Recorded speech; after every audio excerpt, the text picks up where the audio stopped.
കട്ടിലാണ്. പിന്നെ ഇവർക്ക് ഭക്ഷിക്കേണ്ട പ്ലേറ്റുകളാണ്. ഈ മനുഷ്യർ ഭക്ഷിക്കുന്ന പ്ലേറ്റുകൾ, ട്രേയ്.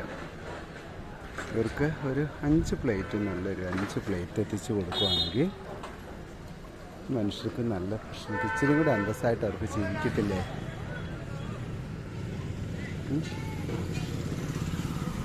ദൈവമേ, പാവം മനുഷ്യർക്ക് നല്ല കരുണയാവണേ.